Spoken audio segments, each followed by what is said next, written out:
ఆయన తల్లి మహారాణి గౌరీ లక్ష్మీబాయి ఆయన జన్మించిన కేవలం కొద్ది నెలల్లోనే కన్నుమూశారు.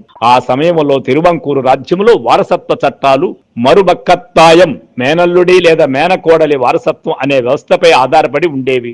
అందువల్ల స్వాతి తిరునాళ్ కేవలం 16 నెలల వయస్సులోనే తిరువంకూరుకు నమ్మమాత్రపు మహారాజుగా ప్రకటించబడ్డాడు. ఇంత చిన్న వయసులో సింహాసనాన్ని అధిష్ఠించడం అనేది కేవలం ఒక రాజ్యాంగపరమైన సాంప్రదాయం మాత్రమే అయినప్పటికీ దీని వెనుక ఉన్న రాచరిక వైభవము మరియు భవిష్యత్తుపై ఆశలు అపారం.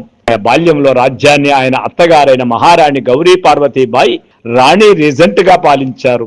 ఈ రేజెన్సీ కాలం స్వాతి తిరునాళ్లు యొక్క మానసిక మేధోపరమైన ఎదుగుదలకు అత్యంత కీలకమైనది. పసివానిగా ఉన్న రాజుకు విద్యను అందించడానికి గౌరీ పార్వతీబాయి అత్యుత్తమ పండితులను గురువులను నియమించారు. స్వాతి తిరునాళ్లు విద్య కేవలం రాజకుమారులకు లభించే సాధారణ శిక్షణ కాదు, అది సకల శాస్త్రాల సమ్మేళనం.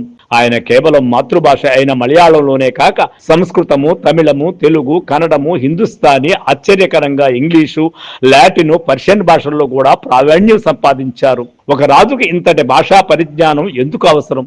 కేవలం పాలనా వ్యవహారాల నిర్వహణ కోసమేనా? కాదు. ఆయన సంగీత రచనలు బహుళ భాషల్లో ఉన్నాయి కాబట్టి ఆయనకి ఈ భాషలపై ఉన్న పట్టు ఆయన భావ వ్యక్తీకరణకు వివిధ ప్రాంతాల సంస్కృతులను అర్థం చేసుకోవడానికి ఎంతగానో దోహదపడింది. సంస్కృతము, వేదాలు, ఉపనిషత్తులు, పురాణాలు, నాటక సాహిత్యంపై లోతైన అధ్యయనం జరిగింది. దీని ఫలితమే ఆయన కృతులలో కనిపించే దైవభక్త అలంకారయుక్తమైన భాష.